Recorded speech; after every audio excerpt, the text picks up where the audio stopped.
So thank you. I'm very honored to be here today, particularly on a Saturday.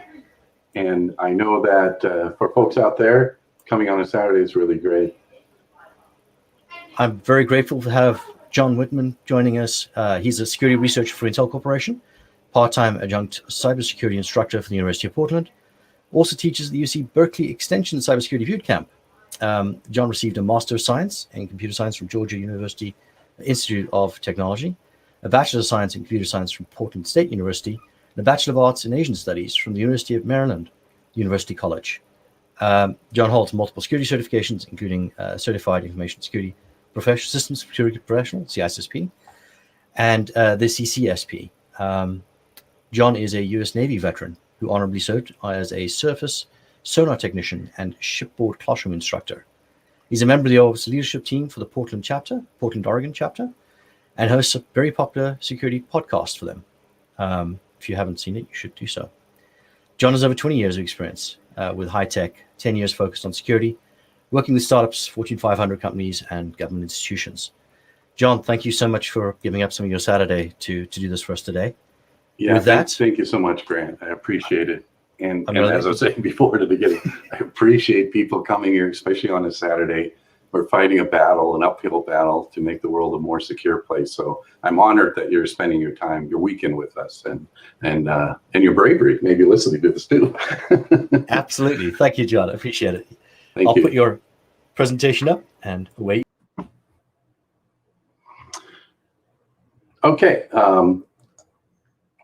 So you've already heard a little bit about me, so I won't continue on that. I can say though that my experience has spanned 2 centuries. So about 25 years in high tech and another 10 years in security.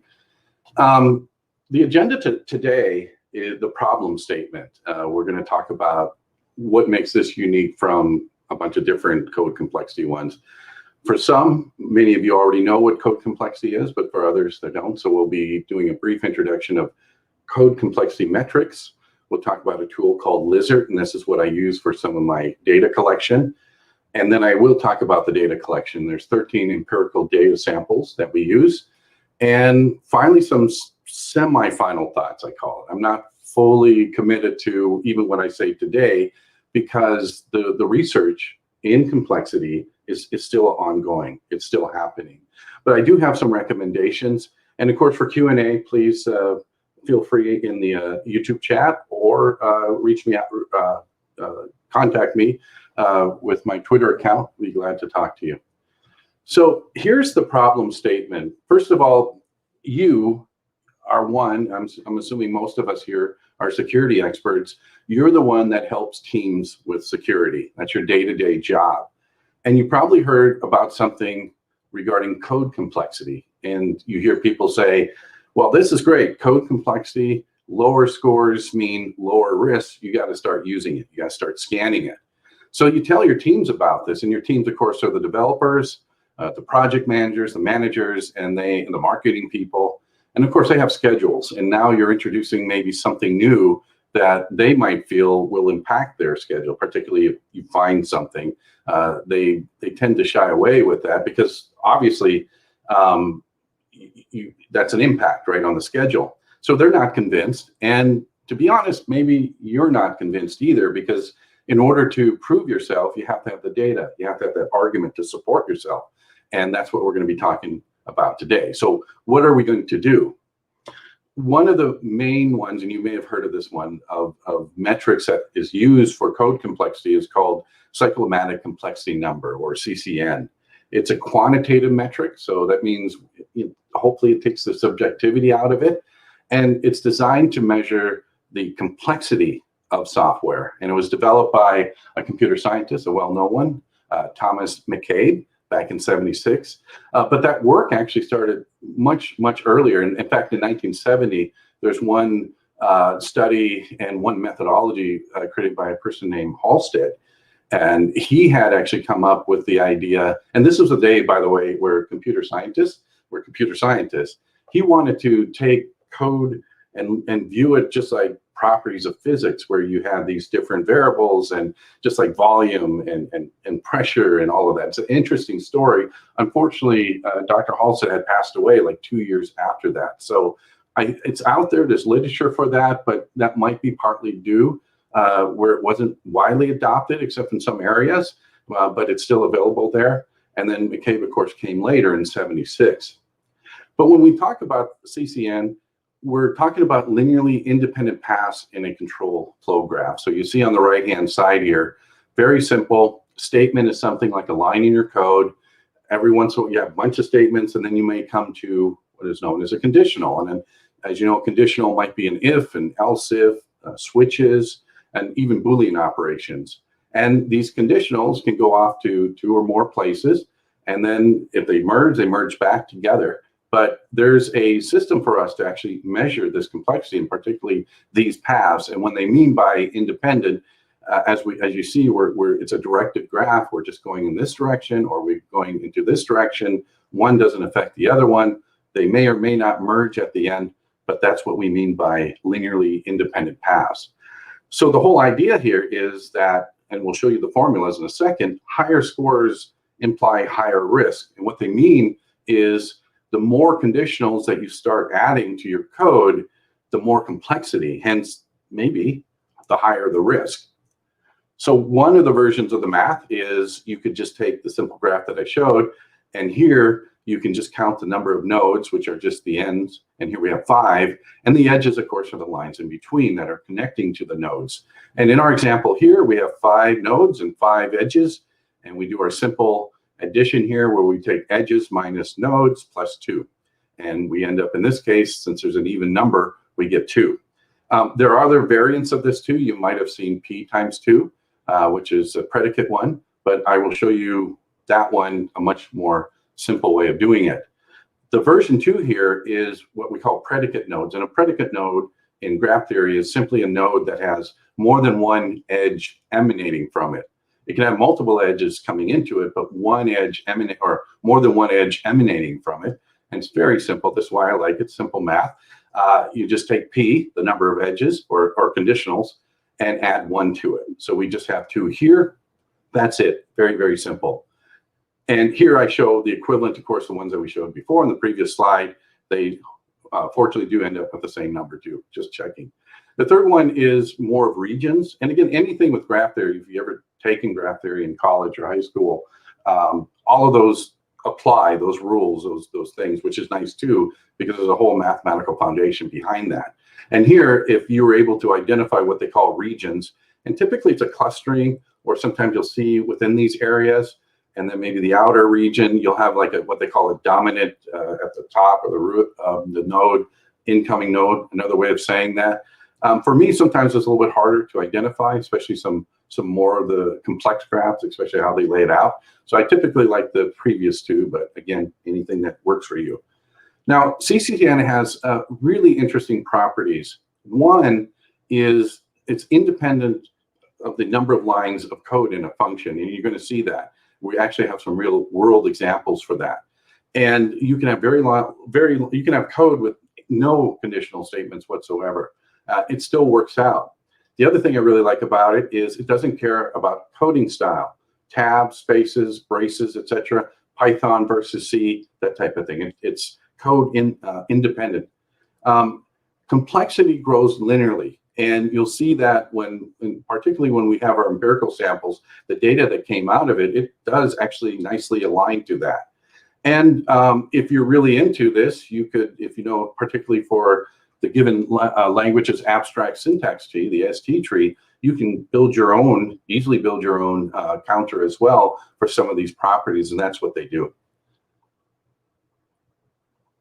This is a great quote by Hal Alvison. He's a computer scientist. I don't know if he's still at MIT or not, but this is perfectly worded to what we're going to talk about today. He says, programs must be written for people to read and only incidentally for machines to execute. And it's so true. And I wanted to use that quote to differentiate 2 things that I often hear people mixing up. We have one thing called code complexity, and we have another thing called code readability. Code readability is not the same thing as code complexity. although there are obviously some things that do overlap. You could have code that has a very dense conditionals throughout the code that, excessive ones, and it may be very hard to read, that type of thing. But I typically think of readability is more on the human side than computers. So we may think of the human looking at the code, just like the quote, and it might be, good indentation, good white spacing, braces versus tabs, code familiarity, right? Like coding convention. So if you're on a team and everybody's doing the same style, coding styles, then it's a little bit easier to read as opposed to if somebody's doing completely different things. That's hard to measure, right? Camels versus snakes, right? You have the foobar, uppercase, lowercase, uppercase versus foobar underscore, that type of thing. And so there are real good studies and metrics that come with readability. It doesn't mean it's subjective completely, but today I'm going to focus just on the complexity part. The tool that I'm going to be using today, and the tool that I use to collect data, I'd be interested to know, particularly in the chat, if you've ever used Lizard. Please let me know. In some cases, some people I never heard of it, but it's been around for a while. It's an open source project. Here's the URL to it. It has a very, very active community, a wonderful community there. It supports multiple languages. One of the things I've noticed is if you're in an IDE like Visual Studio, Microsoft does provide these types of scanners, but usually they're defined for like .NET, C#, and there's some third-party ones, and then there's other ones that you'd have to pay for. But this one comes with a pretty good set of languages, and of course it's open source. If you wanted to add your own language and participate and contribute to that, highly encourage it. It's written in Python, so we can run it on pretty much any platform that can run the interpreter. And all you need to do is feed the source code files to it, and it's very, very fast. So some of the projects that I scanned were pretty large and a lot of files. And it's continuous integration friendly and has some decent reports in there. And of course, you can always go and extend it as well. They also have an online complexity analyzer. It's been there for a while. And if you just go to lizard.ws, you'll get there. You just enter your code here. I just had a simple function that I put here. You can choose what language that you're using. You hit the analyze button. I think that's a British and American S. I put my Z here, but hit the analyze button and then just view the results from here. And it's going to tell you number of lines of code. Here's the complexity score that we've been talking about, in addition to a few other ones. One word of caution. I know everybody here knows this, but sometimes you might forget. One, there was a certificate problem with it. So they need to update or get the certificates. But what I'm talking about is sometimes you may be coding at work, and if you're doing proprietary coding and you want to try this out, obviously don't try this out. This external, not saying there's anything nefarious or data collection on it, but just be careful what you post up there. Ideally, just use the local one. That's much safer. Now, Lizard has a bunch of metrics, and we're going to cover a few other ones in addition to the cyclomatic complexity number we've been talking about. We'll talk about number of lines of code, and that's a tricky part because you're going to see in a bit some of the projects that we have are very, very large, very long, and some are very small. We're also going to talk about token counts of functions. So think of token counts, and I have an example, but think of all those little pieces that the parser needs to do, the compiler and the parser before the compiling needs to understand, like parentheses and all of that. Parameter count of functions, which I really, really like, and number of functions. And then there's averages too. So when you're looking at a project, there could be multiple functions in one file and then multiple files. So they take those averages based on those perspectives. The other thing I really like about it is they have warning thresholds, which you can disable or set yourself. So they're out of the box, they're saying 15 is anything higher than 15 or greater than 15. For your CCN number, that might be a little high. Function tokens, basically how long your function is. They set it at 1,000, and function parameters of over 100. If you're putting 100 parameters in your function anyway, you might want to take a data structures class or something. But these are things that you can set, and maybe as flags later on, particularly for your integration, you can flag them, send out a message or an event saying, hey, you might want to look at this. So I created some baby examples here to show you a couple of things. One is, as we build this example up, I'll show you how we can manipulate some of the metrics here in good or bad fashion, plus to give an idea how this code works. The graphs before, nobody's probably going to be writing graphs, especially for a larger program. So what we want to do is just give you some simple examples. I picked C because later on, I picked C for a reason for buffer overflows. Hopefully it's simple enough. I think if you know any programming language, it's pretty close to that. The tokens, as I mentioned, just think of the programming construct for that language, like void, the parentheses, the braces, the semicolons, all of those things. That's what they're doing. And it's giving you the token count here, in this case, average token count. I'm only doing one file, so this will be a direct correspondent. Also, by the way, I'm calling a function called Q, and you'll see why I do in a minute. This is actually an external function, so it's not in the same file. So when you look at this parameter here, or this metric here, function count, it shows 1, and it's just counting this function here. And then averages, as well as I mentioned, will be included in the file. So when we look at this, just number of lines of code, 3, average, again, if we're dealing with multiple files, average CCN, which is 1. If you notice here, we don't have any if statements. We just basically have a statement. So it's pretty much the lowest it can be. And then, of course, average tokens, the count of what we were mentioning here, and the file that's in it. It does break it down into the individual files, too. So if you have very large applications, it could be a bit tedious on there. You might want to just look at those. Here's the second example. And we're going in, and we just do one if condition. And now you see that we've increased our lines of code, and our average CCN now increased by 1, which now makes sense because we have an if condition here. And everything else, average tokens, of course, are going to be bigger as we're adding new things too. This P function, like the Q function, is also outside of it. So we still keep with one function. Now I'm adding an else statement. Same thing. But what I wanted to show here is that your score for average CCN doesn't change because else is part of the original if construct. So if you do see an else and you're trying to do maybe visually, it doesn't count as a separate one. That's the point I'm making here. And of course, we're adding new stuff. So the lines of code and average tokens are per the function are also going to be increasing here. Now we're going to get into something a little bit extra. If we do an else if, we again increase it by 1 here. And the reason, again, of course, we have another conditional. So we could keep doing all these else if, and these are going to get bigger and bigger. Now I have this horrible code here. It's similar. I don't know if you've ever seen the example where somebody hard-coded a calculator and they were testing for each number that got entered. It was kind of like this. But what I did here is I created essentially a truth table. And on the outer if statement, it's an or truth table, and then nested inside each of these outer or table type things. I'm doing an and just for the sake of this. So with just this code, you suddenly see now the average CCN has just shot up to 31. And to me, that's, if you're looking at it, even without even looking at the code, and you're trying to triage where you should go first, and you're looking at these different files, I would definitely start with E5. And that's the point here. This will help you, especially when you have multiple files, to help triage that. Use another scripting language to post it and maybe take the highest counts and use that as a triaging effort as you get into there. Another thing I want to point out is if you notice that these Boolean operators, they are essentially a condition too. So they do count in addition to the else and ifs, just to let you know why there's so many.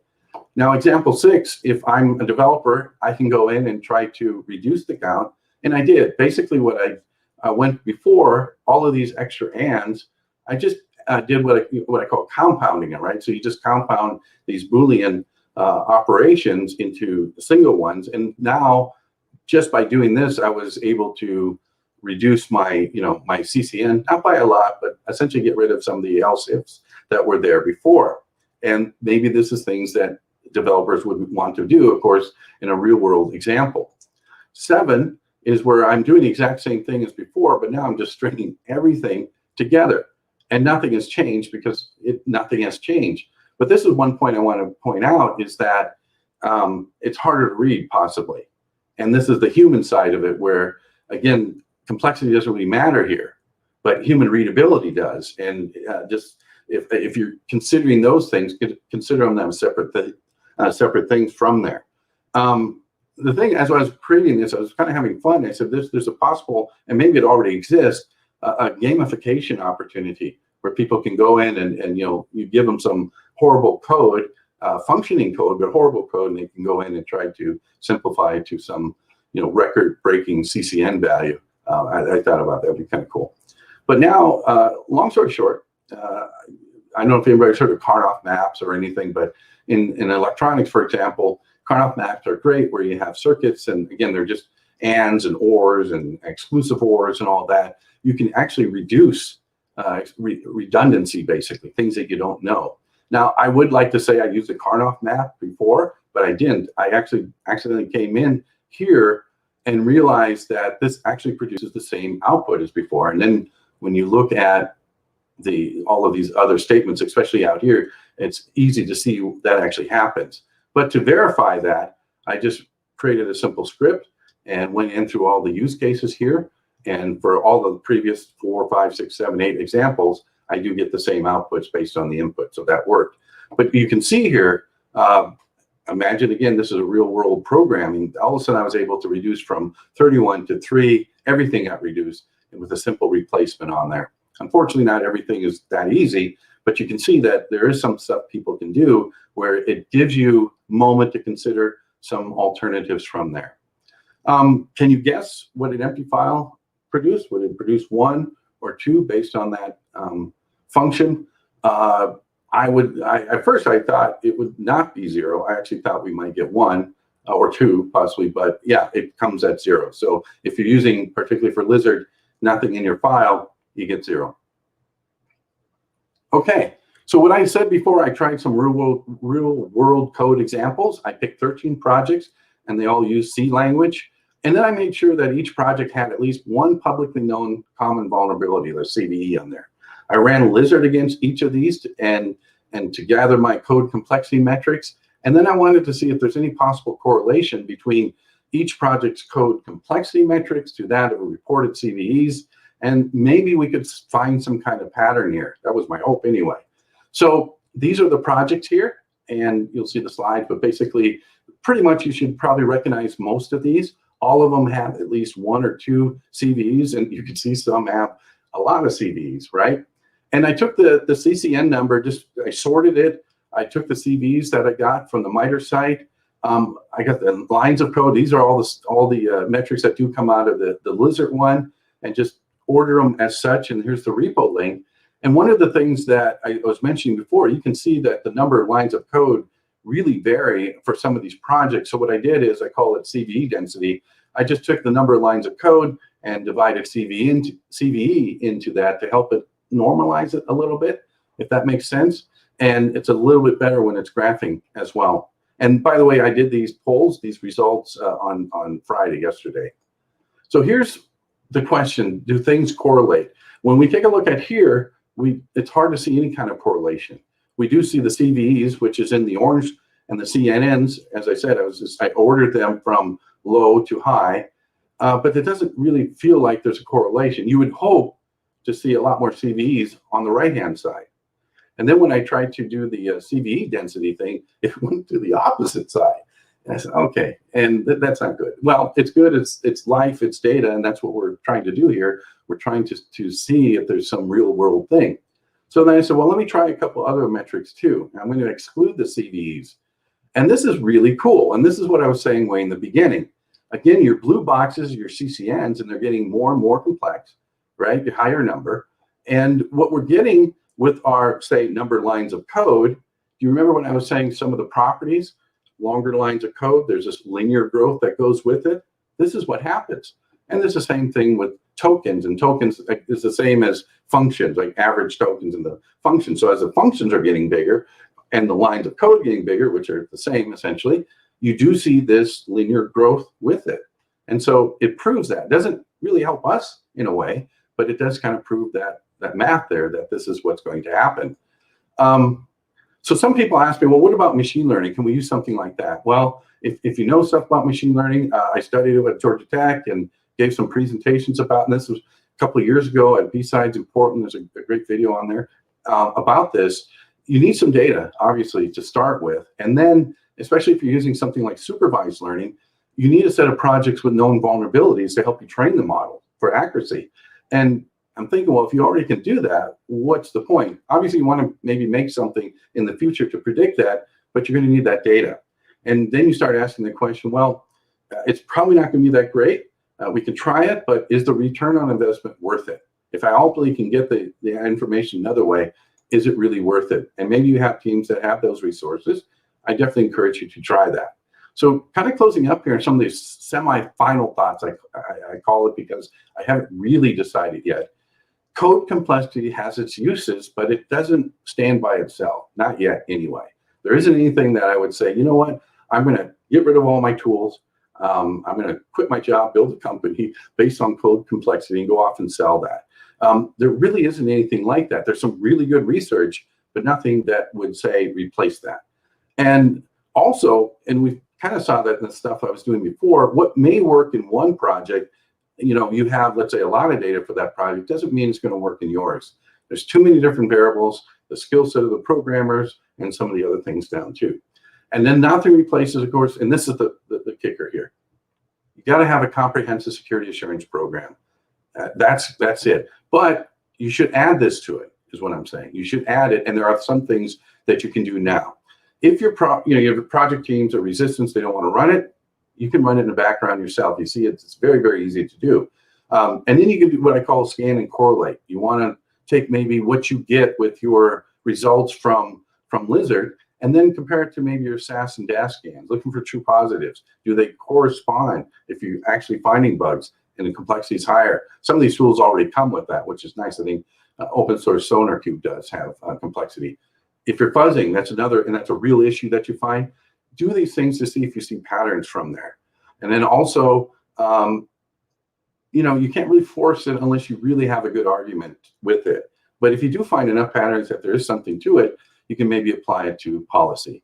So that's the first thing, understanding it, forcing it, doing it that way. The second one is, if anything, if the teams don't want to do it, you still probably, as a security person coming into there, you are responsible to make sure that any security related code is implemented correctly. You can just do the codes just on those and add it as part of policy to say, if you're doing something like setting up a TLS connection or accessing a restricted resource or handling a password, anything like that, anything security related, I'm also going to require this. And that should help, right? Because ultimately, especially a security related feature, we definitely want that to be simplified.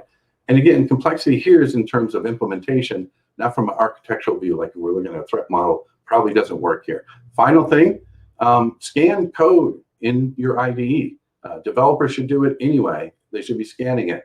And if you have, there's plugins out there. And so if there's ones that do provide the complexity metrics, again, I know Visual Code or Visual Studio does, and some other plugins are available out there, let them put it in there. And then maybe you can set your own personal threshold before you do pushing upstream, setting a CCN value or your tokens or whatever. And as you know, when you have these linters and everything, they ultimately kind of teach you, like the program, your computer teaches you how to program that expression. The same thing here. Over time, you'll get used to saying, oh, maybe I can reduce this.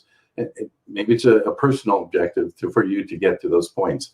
So I really appreciate and hoping that you have some questions and also sharing any experiences that you have with you. Maybe you have success with the complexity side, and also I'm interested in the readability scores as well. So I really appreciate the time you spent here today on this Saturday, and best of luck to you in your journey to fight the security war. Thank you so much, John.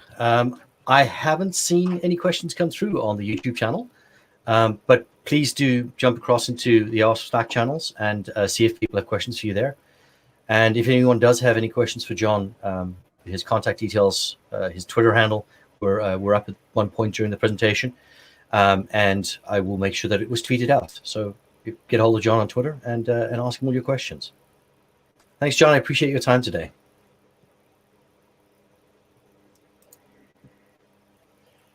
Just want to do a quick shout out again and a thank you to Sneak, our platinum sponsors.